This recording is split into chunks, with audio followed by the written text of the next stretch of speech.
I wish I bought my properties. I wish I pulled the trigger sooner. Inaction is probably the biggest thing that holds people back. She was actually crying on the phone to me about how much she felt like she was left in the dark. Walking her through how we do it a bit differently was something that, she sought a lot of security in. This is more than just buying good properties. There's just not a one size fits all. Having that team of guidance around them is what sets them up for success quite well. I could go downhill from here and I'll still be okay. That kind of security is, I think, really what's going to free me up to maybe take some other risks. Just really make sure I can do whatever makes me happy. In today's episode, we're doing something different. So on the Property Nerds, we've got Ben McDonald from the InvestorKit team. Now, he's a property consultant at InvestorKit. And as part of this episode, and more like it, we're going to be going behind the scenes to meet some of the team at Foreco Financial, at InvestorKit, so you can learn more about what they do, why they chose this industry, what are they passionate about, and even some of their things that they do as investors, meaning their own investing journey, where they're taking it, where they're up to. So you can see all of those things to learn more about the team that you may be speaking to, but also what professionals do in their lives and how they think about going through investing. So Ben is our property consultant at InvestorKit. Let's have a chat. A 25-year-old investor who's kicked off their journey in property investment and now not one property, but working on a second, who should hit it through this calendar year, which means before he even turns 30, he'll likely be on his third and fourth investment, if not beyond. That is some special trajectory. Let's hear straight from him, see what he does, how he helps others, and the difference he can make for other 20-year-olds tuning in to know how to get on the ladder. Nerd Alert! Property Nerds, the home for data-driven property investors, where we uncover Australia's hot and cold markets, latest headlines and trends. Ben from InvestorKit, mate, welcome to the show. Thank you very much for having me. Well, we're excited to go a bit behind the scenes at what we do at InvestorKit, talk to the people behind the magic that helps customers change their lives. But before we go into that, I want to go back to you in terms of what made you feel this industry, this role, was something that really excited you about being a part of it all. Yeah. So it was actually quite a funny story. It was something that I fell into without really too much thought. So our head of sales actually headhunted one of my friends who was in the buyer's agency space.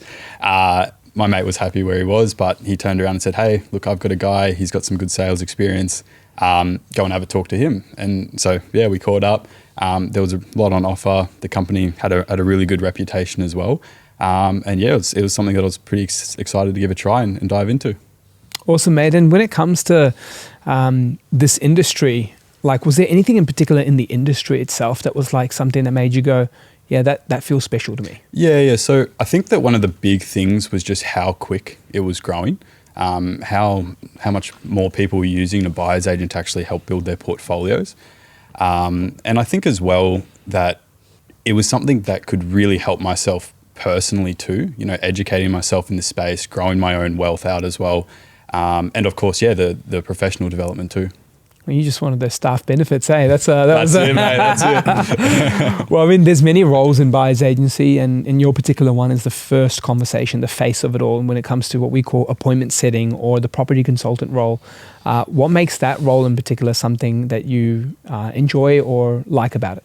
Yeah, look, I love being able to talk to so many different types of people at different stages in their journey.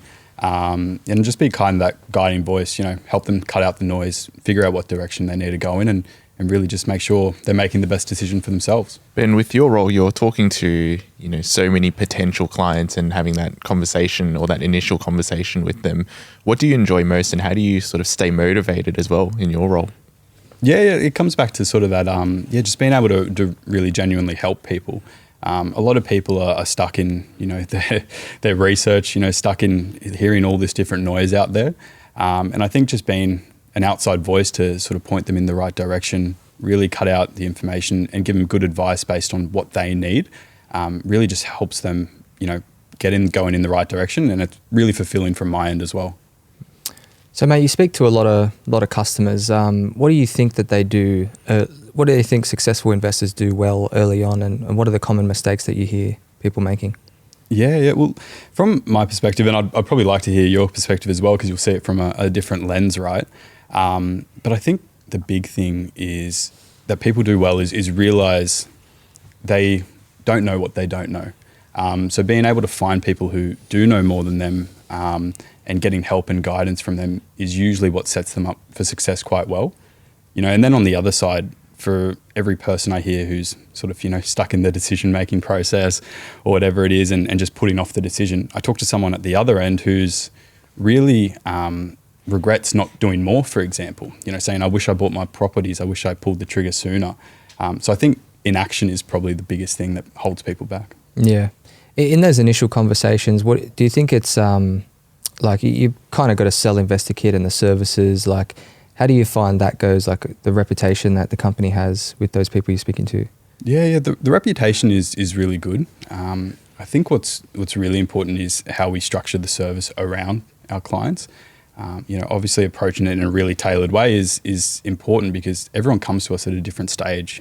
Everyone needs a different thing from property investing. So there's just not a one size fits all. So having that tailored approach, having that team of guidance around them is something that a lot of people really, really seek. Yeah, Benny, that point's actually a really big one. Like just personally to me, and a big reason why we segmented the team in so many layers and divisions was that I didn't want to grow the company and feel like everyone just had this one bucketed solution for everything. Like we could attack it with tailoring because we needed specialization in each area. Like the strategist division, when someone gets there, they're not presenting properties, they're not doing a few things, they're not focused on just the deal to close it or anything like that.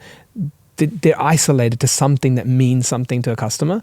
And obviously the role you play in that first segmented position, being the property consultant, allows that all to happen. Because if everyone was trying to be the one stop for everything, well, guess what? It's too hard to be tailored. You're just going to find a singular way to do it all the time. So I love that you mentioned that because like no matter how big we grow, that's one thing I never want to take away from it is that tailoring because of specialists in each and every role that just know that area and they can figure out what it is in that area. So I know that wasn't a question, but it's something that I felt like it was important to me, and I'm glad that you touched on. Benny, when it comes to, your journey, both professionally now and as an investor, talk to us about your journey personally as an investor and how that's come to light now being in this industry. Do you feel like that's made a big difference also being in the industry? Yeah, absolutely.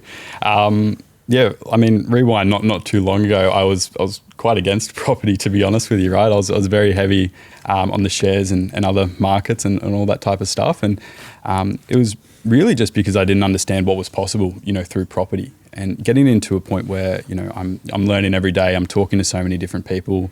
There's obviously great load of resources behind me and a great team. So just being able to have the confidence, know what's actually achievable and what we can do to make it as successful as possible, just really became a no-brainer for me to then sort of make the transition into property investment as opposed to what I was, doing in the past. Well, mate, you're an investor now, and you're trying to go not just to your first, but multiple properties. Firstly, I hope you don't mind sharing this. How young are you? And how does that feel being on that young journey, being an investor now? Yeah. So I just turned 25. How good! Yeah. Like that's epic. Well you. done. Congratulations, mate. Cheers. Do you love how I said how young, not how old? Yeah. We're trying to keep you that youthfulness for as long as possible, Thank right? you. Yeah. Look, it's it's really good. It's something that I'm really proud of myself for. Really happy that I pulled the trigger on and got started with. So I managed to settle on my first property. Would have been a couple months ago, maybe 2 months ago now. Got the lease sorted, so ready for the second one. Well, mate, me and you are both also from the Hawkesbury. Yep. I'm not going to pretend and claim like I was a Hawkesbury born and bred. You can claim that for sure. But I guess I just want to understand, like, how does it feel when you look at other 20-year-olds around you in the region? Because Hawkesbury is the outskirts of Sydney. Yeah. We're not talking like, lattes for $10, $20 in the inner west and money to throw around like that. How do your peers feel? How do family? How do other people around you? Like, has that changed anything around you in the area? Yeah, look, it definitely has. It's also given me the ability to sort of lift some of my friends up as well who might not be in a similar position. But on the other side of it as well, I've also got some close friends of mine who are actually really ambitious as well and are established investors too. Yeah.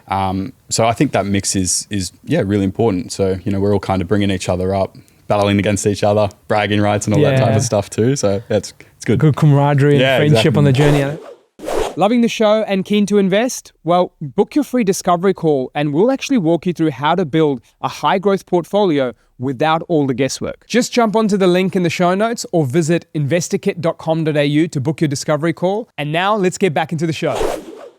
That's one thing people don't consider as much on the investing side. Like, yeah, when you're on the outside, it might be numbers, strategies, decision-making action. But when you're on the other side, like, there's an element of also like, hey, I'm in. Like, I can take this further. And I'm, like you said, I'm happy to see my friends on the journey. Why don't we all go further together? Why don't we all build this together? And like that competition, healthy, positive, wealth building based competition starts kicking off. But mate, you've obviously been with the team and buying that investment, buying Borderless as well. And now you're already on to planning the second. Like, when you look at the team's help, what do you feel stood out that you feel like, okay, if I wasn't on this side of the fence, I'm on the other side of the fence? Like, that's a big X factor. Yeah, I didn't have to do anything. Everything was taken care of for me at a really high quality, right? So obviously knowing a lot of depth about the process that our team is going through, I did have the confidence already, right? But I think that, just seeing in the back end, like the resources behind it, the effort that, the acquisitions team and, was going to source me a really good property, sending me properties at 1 o'clock, 2 o'clock in the morning to look at, checking it the next morning sort of thing. And just, I was treated like a client at the end of the day. And yeah, it's a very, very reassuring experience. Well, what tip would you give to other 20-year-olds now who are listening to this and be like, I want to get on the ladder too, and I want to get on the journey too, and just be like, hey, that's inspirational, Benny. In a city like Sydney where everything's like super costly, I didn't know this was possible, but what tips do you have for them? Yeah, I think just figure out what path you need to get on to get towards it. So really understand, what the finances are going to have to look like, who you're going to get to help you. Do as much research as you can, talk to as many people as you can, understand really what you want to get into it for as well. To kind of help with that path and just do whatever you can to get in there. Now, Jackie, you did, and the team did Ben's finance as well to build his portfolio from the team at Foraker Financial. What did you guys notice in terms of like when you look at maybe habits or when you look at, risk or mindset? Like, was there anything that stood out? Because you also serve others in their 20s who are growing their portfolio. Ben's now on that list of people that are starting it. What do you feel it is that's getting them that leg up in that space? I'm not just saying this, but I wish all clients were like Ben. Because, like, there was very little resistance. I think dealing with someone who is somewhat in the industry and gets it, there's very little resistance in like you're asking for something, they give it to you. They're like pretty techie, like they know how to download a statement. Like, you'd be surprised how difficult it is for some people to get a transaction listing. I'm pretty bad at that stuff as well. Spend 5 minutes on a Zoom with me, I got you. Yeah, it's pretty easy. I'm horrible with that stuff. Please fix send. Not sure, help. Yeah, I think that's the main thing, man. Just like dealing with the younger generation, they're pretty quick with the like getting documents, but also just understanding that, we're dealing with a bank as well. It's not just us. Like, sometimes a bank can throw stuff at you and it's out of our control, and just to react to it as quickly as possible. Yeah. It's like willing to be guided. Like, if I'm just, outside a lens, seeing the relationship we've had and your buying journey, and then also working with the team at Foraker, it's like your willingness to be guided is something quite rare, I find. I feel like in an information, and this is no dig at other 20 to 30-year-olds, I fall in category of just in the early 30s. But I feel like also the upside of information heaviness carries one downside, is that you can feel like you know everything, and you can feel like you have depth in everything. And as a result, you question everything. And the downside of questioning everything is you move slower, you likely over-analyze decisions, or as a result of those two, you just don't make decisions at all because you stay stuck in information side. So where do you feel that's come from for you, Benny, where it's like trusting, willing to be guided, want to be led? Like, where has these things come from for you? Is there anything in life that's maybe triggered, helped, supported these type of thinking? I don't know. I think a lot of it just comes down to, I think everything's going to work out eventually, right? Stuff might not go to plan, but you just got to give it a go. And I think, just finding people who you can trust, who, and just being able to sit back and realize what you don't know. I mean, even in my role and where I'm at the moment, the more I learn, the more I realize there is to learn. So yeah, seeking guidance from people in their own, professions and own expertise is really something that is pretty attractive to me. And I think that is a more productive way to go about anything, to be honest. Yeah, humility, man. That's what I'm hearing. Humility. It's like, I don't know what I don't know. And that's a key part. Adrian, I want to come over to you for two parts on this, or one part on this, which is strategy. Like, Benny's getting started on the journey in this, at age 25, picked up his first property with us and for Acre. He's now searching for a second. Yep. We're going to get it done soon. Won't be long. Very soon. But searching for the second, again, at 25, what difference does it make to someone's passive income goals when they're starting and actioning not one but two assets in their 20s versus someone in their 30s, 40s, kickstarting, which funnily enough is when most people commonly do? Like, does it shave off the need to have 2 or 3 more properties? Like, what does it do? Yeah, I think it has a massive impact. And I think what a lot of people think about of when they delay a purchase is that they're delaying it 10 years, therefore it should cost them 10 years because they've delayed it for that amount of time. But when we think about investing, we think about the numbers and compounding. Realistically, it shaves off a lot more than 10 years if you do leave it 10 years. There. Wow. So, I think something that I've said is, if you want to have results twice as fast, you have to work 4 times as hard, because that's how compounding works. It's not just, hey, 10 years, leave it 10 years. That's how much you need to catch up by. It's actually probably double or twice as hard there. Yeah, absolutely. And I think what I've noticed as well, working mapping scenarios with yourself, Adrian, Benny, for you, is like the 30s and 40s and kickstarting then. And I know it sounds crazy, but like that's the norm. And you're here starting so much earlier. I started at 22, right? My first property. So being in the 20s, I can just tell you right now, like having done the mapping, when people have slogans of like, we can get you 10 properties or 10 properties in 10 years. So like, I'm not saying anything bad against their slogans, but I'm just saying it's catchy. And with that saying, like, it might be true for someone in their 50s because they aggressively need a lot of wealth to build ASAP to get that compounding because their time is short. But I think 3 to 4 well-positioned properties for you plus your superannuation, your retirement's likely set. And you're already halfway there and you haven't even touched 30. I mean, halfway there by Christmas. We'll get to the second one. But how does that make you feel just hearing that? Yeah, really good actually. This is something that I was sort of thinking to myself about the other day, and I was like, I could go downhill from here and I'll still be okay. So that kind of security, to have in the background already, being so young is, I think really what's going to free me up to, maybe take some other risks, try some different things, and just really make sure I can kind of do whatever makes me happy. Yeah, that's so true. Like what you just said then of like, it frees your mind up for more risk taking. I think I look back at my property investing journey. I totally agree. It's like you can make a certain decision now because you go, oh, look, that's there. So yeah, that makes total sense, Benny. I really feel like that's a big impactor. Benny, we were just talking earlier before about some funny client calls that you've had. If we were to think about all of the calls that you've had with potential clients and some real standout calls, what was, one that might have been a positive one, maybe one that was a bit more challenging, even if it was a recurring challenging client who has come back multiple times, what's a good story there that you have to share? Yeah, well, I mean, I could probably, rattle one off every single day, right? Yeah. But one that actually did stand out to me was a very, very early on conversation I had starting here, and it quickly made me realize how powerful what we do is. So it was this really, really lovely lady. I'd used another buyer's agent, like one of the big name ones, and she actually got like a property and it performed really well, right? But she was on the phone, really emotional. She was actually crying on the phone to me about how much she felt like she was left in the dark. It was very transactional. But yeah, it was a massive decision for her, and it was a lot of money as well. So having that conversation with her and then sort of walking her through how we do it a bit differently, how we give them someone to kind of guide them and mentor them along the way was something that, she sought a lot of security in and a lot of confidence in. And, now she's a huge advocate for us, looking at multiple properties. So it made me very quickly realize that, this is more than just buying good properties. It's helping people really, really, get towards their goals. And and feel secure in themselves. Absolutely. Well, it's a 20, 30-year journey, but you might only be transacting for 5 of them.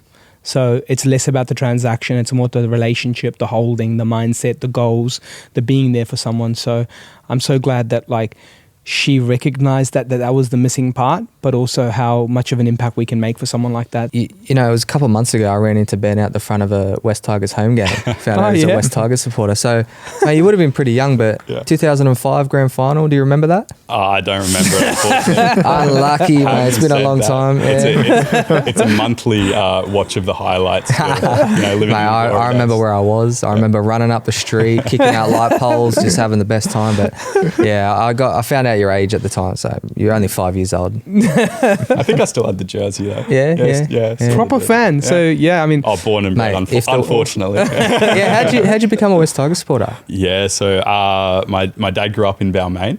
It's Balmain, just passed on. I was born into it, didn't have a choice. That's right. Yeah. It was good apparently for the if first you want couple dinner, of years of my life. If you want dinner, you got to support the team your dad supports, pretty much. So absolutely, don't have a choice. But yeah, hopefully we're on the up.